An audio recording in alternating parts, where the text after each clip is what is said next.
چلتے ہیں آج کے اس گہرے مطالعے کی طرف۔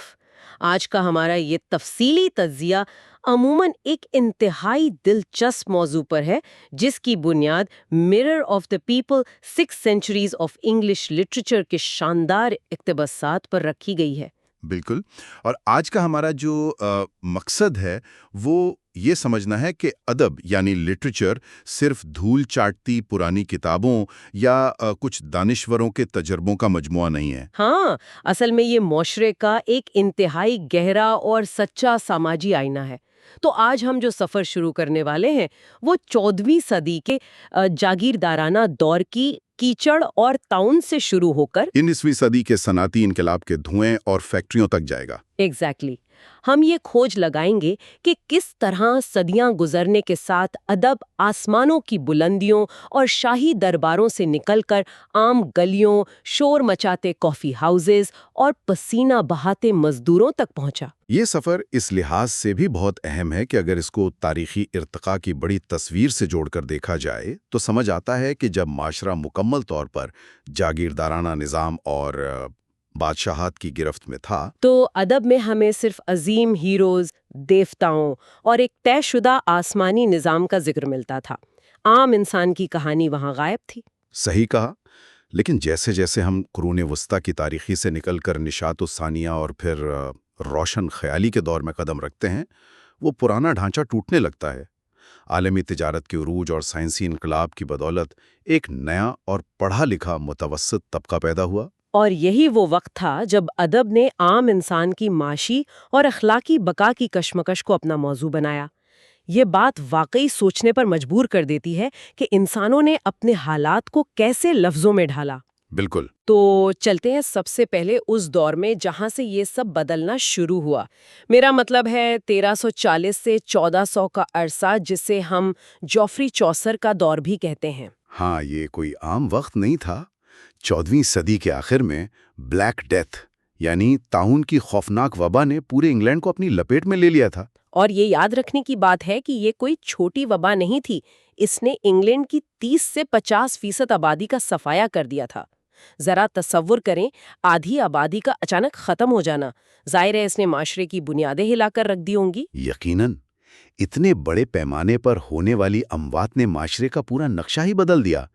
اس تباہی کا ایک حیران کن نتیجہ یہ نکلا کہ صدیوں سے چلا آ رہا جاگیردارانہ نظام اندر سے کھوکھلا ہو گیا۔ کیونکہ کھیت میں کام کرنے والے مزدور ہی نہیں بچے تھے۔ وہی نا، جو کسان زندہ بچ گئے انہیں پہلی بار اپنی اصل طاقت اور اہمیت کا اندازہ ہوا۔ انہوں نے بہتر اجرت کا مطالبہ کیا، جس کا نتیجہ ٹھہرا 181 کی مشہور کسان بغاوت کی صورت میں نکلا۔ اور صرف معاشی نظام ہی نہیں، اس دور میں کیتھولک چرچ کی بے پناہ طاقت بھی بکھرنا شروع ہو گئی تھی۔ جان وائکلف اور اس کے پیروکاروں نے چرچ کی بدعنوانی کے خلاف آواز اٹھائی اور مطالبہ کیا کہ بائبل کا ترجمہ انگریزی میں ہو۔ اور اسی سماجی اخار پچھاڑ کو جوفری چوسر نے اپنی شہر آفاق کتاب دی کینٹربری ٹیلز میں قید کیا ہے۔ ہاں، چوسر کا کمال یہ تھا کہ اس نے اپنی کہانی کا خاکہ ایک زیارت یا پلگرمج کے گرد بنا، جو اس دور میں ایک ایسا انوکھا موقع ہوتا تھا جہاں امیر، غریب، کسان، نواب اور پادری سب ایک ساتھ سفر کرتے تھے۔ ایک طرح سے چوسر نے ان تمام متضاد طبقات کو ایک ہی سڑک پر لا کھڑا کیا۔ اعلیٰ ترین عسکری اصولوں کی علامت ہے، لیکن اصل میں یہ ایک مرتے ہوئے دور کی آخری نشانی تھی۔ اور دلچسپ بات دیکھیں کہ نائٹ کے بالکل بعد جو کہانی سناتا ہے وہ کوئی نواب نہیں بلکہ ملر ہے۔ ہاں، ملر، ایک باغی، شرابی اور طاقتور کسان۔ وہ نواب کی سنجیدہ کہانی کے بعد اپنی انتہائی بے باک کہانی سنا کر اس پورے معاشرتی آداب اور درجہ بندی کی دھجیاں اڑا دیتا ہے۔ یہ کوئی معمولی بات نہیں تھی، یہ تغرن کے بعد ابھرنے والے اس نئے کسان طبقے کی آواز تھی جو اب خاموش رہنے کو تیار نہیں تھا۔ کمال ہے، یعنی ادب میں بھی عام آدمی نے نوابوں کی بات کاٹنا شروع کر دی تھی۔ اور یہاں مجھے ایک اور زبردست کردار یاد آ رہی ہے، وائف آف باتھ۔ عام طور پر سمجھا جاتا ہے کہ قرون وسطیٰ میں خواتین دبی ہوئی تھیں، لیکن یہ تو حیران کر دینے والی خاتون ہے۔ بالکل، وہ ایک امیر کپڑا بنانے والی خاتون ہے جسے ہم پروٹو کیپٹلسٹ کہہ سکتے ہیں۔ اس نے اپنی معاشی آزادی کا استعمال کرتے ہوئے اپنے 5 شوہروں پر غلبہ پایا۔ یعنی اس دور کی پروٹو فیمنسٹ بھی۔ وہ بائبل کی ان تشریحات کو جو مرد پادری استعمال کرتے تھے انتہائی مہارت سے اپنے حق میں موڑ لیتی ہے۔ صحیح کہا۔ اور اگر چرچ کی بات ہو ہی رہی ہے تو چوسر نے پارڈنر کا کردار بھی پیش کیا۔ یہ شخص معصوم لوگوں کو خنزیر کی پرانی ہڈیاں مقدس تبرکات کہہ کر بیچتا ہے۔ یہ تو قرون وسطی کا سب سے بڑا فراڈ معلوم ہوتا ہے۔ ہاں، اور یہ چرچ کے اندر موجود مالی بدعنوانی پر ایک انتہائی کاٹدار طنز تھا۔ اسی دور میں ولیم لینگلینڈ نے پیئرس پلاؤمین لکھی، جس میں امیر اور غریب کے درمیان عدم مساوات پر احتجاج کیا گیا۔ ٹھیک۔ توفن اور بغاوتوں کے بعد جب ہم اگلی صدیوں میں آتے ہیں تو ایک نیا ہی طوفان انتظار کر رہا تھا۔ میرا مطلب ہے نساء الثانیہ اور ملکہ الزبتھ کا سنہرا دور۔ وہی دور جب ہیومینٹن نے لوگوں کی سوچ کو بدلا، اور ہاں، 1588 میں انگلینڈ نے جب ہسپانوی ارماڈا کو شکست دی تو ایک زبردست قومی فخر کی لہر دوڑ گئی۔ اور اس دور کا سب سے بڑا سماجی آئینہ تھا تھیٹر۔ ذرا تصور کریں، دی گلوب تھیٹر کی وہ کھلی چھت جہاں ایک طرف ان پڑھ مزدور کھڑے ہیں اور ان کے اوپر بیلکنی میں امیر نواب بیٹھے ہیں اور سب ایک ہی ڈرامہ دیکھ رہے ہیں۔ یہ تھیٹر سماجی حیارکیات سمجھنے کا بہترین ذریعہ تھا۔ اور جب ہم تھیٹر کی بات کرتے ہیں تو شیکسپیئر کا نام تو سب سے اوپر آتا ہے۔ اس کے تاریخی ڈرامے جیسے رچرڈ دی تھرڈ محض بادشاہوں کی کہانیاں نہیں تھیں، بلکہ وہ تخت کی جانشینی کی پریشانیوں اور خوف کو ظاہر کرتے تھے، کیونکہ ملکہ الزبتھ بے اولاد تھیں اور پورے معاشرے میں بے یقینی تھی۔ بالکل۔ اور اس کی کامیڈیز نے لباس بدلنے کے ذریعے صنف اور طبقے کے روایتی حدود کا خوب مذاق اڑایا۔ اور ٹریجڈی دیکھیں تو ہیملیٹ، یہ محض بدلے کی داستان نہیں ہے، اس میں تو ایک عجیب سا نفسیاتی بوجھ محسوس ہوتا ہے۔ صحیح پوائنٹ اٹھایا آپ نے۔ میرا مطلب ہے یہ بہت اہم نکتہ ہے۔ ہیملیٹ ایک ایسے انسان کی کہانی ہے جو قرون وسطی کے مذہبی یقین کے خاتمے کے بعد پیدا ہونے والے خوف اور الجھنوں کا شکار ہے۔ ایسی دنیا جہاں پرانی سچائیاں دم توڑ چکی ہیں۔ ویسے اس دور میں ایڈمنڈ سپینسر کی دی فیری کوئین بھی تو تھی، جسے ملکہ الزبتھ کے لیے ایک زبردست پروپیگنڈا کے طور پر استعمال کیا گیا۔ ٹھیک کہا، لیکن یہ سنہرا دور زیادہ دیر قائم نہیں رہا۔ 17ویں صدی آتے ہی حالات نے خونریز موڑ لے لیا۔ انگلینڈ کا معاشرہ شدید تنازعات کا شکار ہو گیا۔ ہاں، خانہ جنگی کا دور، جب بادشاہ چارلز اول کا سر قلم کر دیا گیا۔ یہ سننے والوں کے لیے تصور کرنا بھی مشکل ہوگا کہ اس وقت کے لوگوں پر اس کا کیا اثر ہوا ہوگا، کیونکہ بادشاہ کو زمین پر خدا کا سایہ سمجھا جاتا تھا۔ اور اسی کے ساتھ گیلیلیو اور کوپرنیکس کی سائنسی انقلاب نے انسان کی یہ خوش فہمی بھی توڑ دی کہ زمین کائنات کا مرکز ہے۔ اس بکھرتی ہوئی دنیا کا عکس ہمیں جان ڈن کی میٹافزیکل شاعری میں ملتا ہے، جہاں وہ مذہب، نئی فلکیات اور جذبات کو ملا کر کائنات کو سمجھنے کی کوشش کرتا ہے۔ اور اسی شدید تناؤ کے دور میں جان ملٹن کی پیراڈائز لاسٹ سامنے آتی ہے۔ یہ بظاہر تو آدم اور حوا کے جنت سے نکالے جانے کی کہانی ہے، لیکن ہمارے ذرائع بتاتے ہیں کہ اس میں شیطان کی خدا کے خلاف بغاوت کو انگریزی خانہ جنگی اور فرد کی آزادی کے استعارے کے طور پر دیکھا جا سکتا ہے۔ یہاں یہ واضح کرنا ضروری ہے کہ ہم کسی مذہبی یا سیاسی نظریے کی توثیق نہیں کر رہے، بلکہ صرف یہ دکھا رہے ہیں کہ اس دور کے ادب نے اپنے وقت کے انتہائی حساس موضوعات کو کس طرح اپنی لپیٹ میں لیا۔ بالکل، ادب کی عادت ہی یہی ہے۔ اور جب یہ خانہ جنگی کا دور گزر گیا تو ہم 18ویں صدی میں داخل ہوتے ہیں، ریسٹوریشن اور روشن خیالی یعنی انلائٹنمنٹ کا دور، جہاں مذہبی عقائد کی جگہ سائنسی مشاہدات اور اقلیت پرستی نے لے لی۔ رائل سوسائٹی قائم ہو چکی تھی، اور ادب نے آسمانی باتوں کے بجائے زندگی کے تلخ حقائق کو قلم بند کرنا شروع کر دیا۔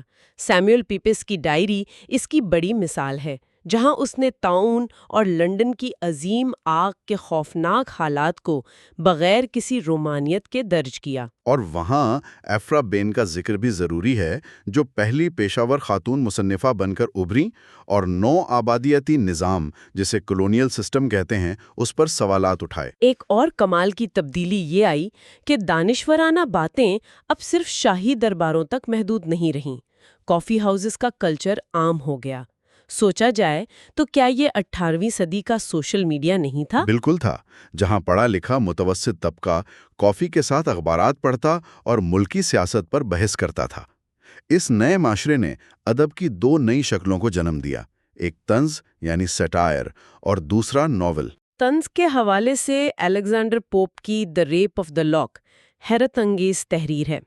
محض ایک بالوں کی لٹ کاٹنے پر اشرافیہ کے دو خاندانوں کے درمیان جھگڑے کو اس نے ایسے بیان کیا جیسے کوئی عالمی جنگ ہو۔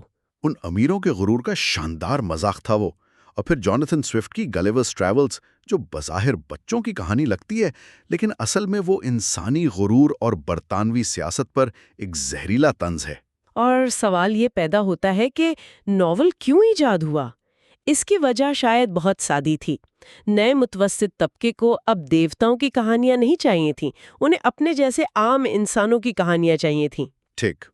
ڈینیل ڈیفو کا رابنسن کروسو اس کی بہترین مثال ہے۔ وہ کردار اصل میں ایک خود انحصار سرمایہ دار کی علامت ہے جو اپنی محنت سے فطرت کو فتح چاہتا ہے۔ اور پھر 19ویں صدی کے اوائل میں جین آسٹن آتی ہیں۔ ان کے ناول جیسے پرائیڈ اینڈ پریجوڈس کو لوگ رومانوی کہانیاں سمجھتے ہیں، لیکن اصل میں وہ اس تلخ حقیقت کو ننگا کرتے ہیں کہ اس دور میں شادی کا بازار مکمل طور پر جائیداد اور معاشیات کے گرد گھومتا تھا۔ یہاں سے حالات مزید سنگین ہوتے ہیں کیونکہ ہم 1798 سے 1837 کے رومانیت یعنی رومانٹک پیریڈ میں داخل ہوتے ہیں۔ یہ معاشرہ دو بڑے انقلابات کے صدمے سے گزر رہا تھا، ایک فرانسیسی انقلاب اور دوسرا صنعتی انقلاب۔ ہاں، صنعتی انقلاب نے لاکھوں کسانوں کو زمینوں سے بے دخل کر کے شہروں کی دھوئیں سے بھری کچی آبادیوں میں دھکیل دیا۔ ولیم بلیک نے تو ان فیکٹریوں کو ڈارک سیٹینک ملز قرار دے دیا تھا۔ اس پس منظر میں ہم کہہ سکتے ہیں کہ رومانیت اصل میں صنعتی انقلاب کی بے حس مشینی منطق کے خلاف ایک شدید جذباتی بغاوت تھی۔ بالکل۔ ولیم ورڈزورتھ اور کولرج نے شاعری کو عام کسانوں کی بھاشا تک پہنچایا۔ انہوں نے فطرت کو سرمایہ دارانہ منافع کے بجائے ایک روحانی پناہ گاہ کے طور پر پیش کیا۔ پھر رومانوی مصنفین کی دوسری نسل نے اس بغاوت کو انتہا تک پہنچا دیا۔ لارڈ بائرن کا بائرونک ہیرو ایک تنہا اور پر اسرار باغی تھا۔ شیلی نے مزدوروں کے لیے انقلابی شاعری لکھی اور کیٹس نے بیماری کے سائے میں خوبصورتی کو اپنا موضوع بنایا۔ لیکن ان سب میں میری شیلی کے ناول فرینکنسٹائن کا ذکر لازمی ہے۔ ہم اسے بس ایک ڈراؤنی کہانی سمجھتے ہیں، لیکن اصل میں یہ اندھی سائنسی ترقی اور بے قابو صنعتی معاشرے کے خلاف ایک بہت طاقتور انتباہ ہے۔ بالکل ایسا ہی ہے۔ وکٹر فرینکنسٹائن کا ایک ایسا مانسٹر بنانا جسے وہ خود کنٹرول نہیں کر پاتا، یہ اس خوف کی عکاسی تھا کہ یہ معاشرہ ایک ایسی بے حس ٹیکنالوجی بنا رہا ہے جو خود انسان کے قابو سے باہر ہو جائے گی۔ واقعی یہ آج تک کا ہمارا سب سے بڑا دور ہے۔ اور پھر ہم 1837 سے 1901 کے وکٹورین دور میں داخل ہوتے ہیں۔ یہ دور ایک شدید تضاد کا شکار تھا۔ ایک طرف برطانوی سلطنت کا عروج اور عظیم دولت تھی، اور دوسری طرف شہروں میں اتنی شدید غربت تھی جس کا تصور مشکل ہے۔ لارڈ ڈزریلی نے اسے دو قومیں کہا تھا، امیر اور غریب۔ اور صرف معاشی تضاد نہیں تھا، بلکہ 1859 میں جب چارلز ڈارون کی اوریجن آف سپیشیز شائع ہوئی تو عقائد کا بہت بڑا بحران پیدا ہو گیا۔ لوگوں کو لگنے لگا کہ کیا وہ محض ایک اندھے ارتقاء کا حصہ ہیں؟ اور پھر یہی وہ وقت تھا جب خواتین کے حقوق کی تحریکوں نے بھی آواز اٹھانا شروع کی۔ ٹھیک۔ اور اس پوری پیچیدگی کو سمیٹنے کے لیے ادب نے حقیقت پسندانہ ناول یعنی ریئلسٹ ناول کی شکل اختیار کی۔ چارلز ڈکنز کا کام سب سے نمایاں ہے۔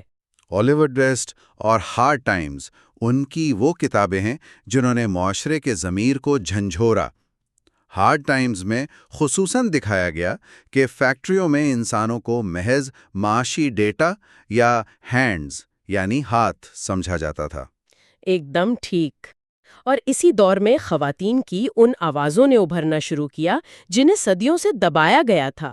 برونٹے بہنوں کا کام حیران کن ہے۔ جین ایئر اور وودرنگ ہائٹس نے اصولوں کو سیدھا چیلنج کیا۔ انہوں نے دکھایا کہ خواتین میں بھی مردوں کی طرح شدید غصہ اور جذبات ہوتے ہیں۔ پھر جارج ایلیٹ کا مڈل مارچ ہے جس نے یہ آئینہ دکھایا کہ ایک ذہانت رکھنے والی عورت کو اس کا اپنا معاشرہ کیسے آگے بڑھنے سے روکتا ہے۔ جیسے جیسے صدی اختتام کی طرف بڑھی، ادب میں ایک گہری اداس مایوسی چھانے لگی۔ تھامس ہارڈی کے ناول اس بات کی گہری عکاسی کرتے ہیں کہ کیسے بے رحم مشینوں نے دیہاتی زندگی کی سادگی کو تباہ کر دیا۔ اور الفریڈ ٹینیسن کی شاعری میں ہمیں سائنس اور مذہب کے درمیان جنگ ملتی ہے، جہاں فطرت اب ماں نہیں بلکہ ایک ظالم قوت بن چکی تھی۔ اس سب سماجی اور صنعتی بدصورتی سے بچنے کے لیے آخر کار آسکر وائلڈ کی آرٹ فار آرٹ سیک تحریک سامنے آئی، جو محض خوبصورتی کی تلاش کا ایک راستہ تھی۔ اگر دیکھا جائے تو چوسر کی شاعری سے لے کر تھامس ہارڈی کی نثر تک یہ محض لکھنے کے انداز کی تبدیلی نہیں ہے۔ بالکل نہیں، یہ عام انسانوں، کسانوں اور خواتین کی ان آوازوں اور ان کے دکھوں کا ایک زندہ ریکارڈ ہے جنہیں تاریخ میں اکثر خاموش کر دیا جاتا ہے۔ کیونکہ ادب صرف تاریخ کے واقعات درج نہیں کرتا، یہ اس تاریخ کو ایک بھرپور انسانی روح عطا کرتا ہے، اور یہ جاننا آج ہمارے لیے اس لیے ضروری ہے کیونکہ ہم آج جو لکھتے اور پڑھتے ہیں وہی کل ہماری کہانی بنے گی۔ اور اس سفر کے اختتام پر میں سننے والوں کے لیے ایک سوال چھوڑنا چاہتی ہوں جو ذہن میں آتا ہے۔ اگر ہر دور کا ادب اپنے وقت کی جدید ٹیکنالوجی اور خوف کی سچی عکاسی کرتا ہے تو ذرا سوچیں۔ یہ واقعی سوچنے کی بات ہوگی کہ آج کا دور، ہاں، آج کا دور جو آرٹیفیشل انٹیلیجنس اور 15 سیکنڈ کی شارٹ ویڈیوز کا دور ہے، ہمارا یہ نیا اور تیز رفتار ادب آج سے 600 سال بعد کے انسانوں کو ہماری کیا کہانی سنائے گا؟ کیا یہ انہیں بتائے گا کہ ہماری توجہ کا دورانیہ کتنا سکڑ چکا تھا اور ہماری اصل اقدار کیا تھیں؟ یہ یقیناً ایک بہت گہرا سوال ہے۔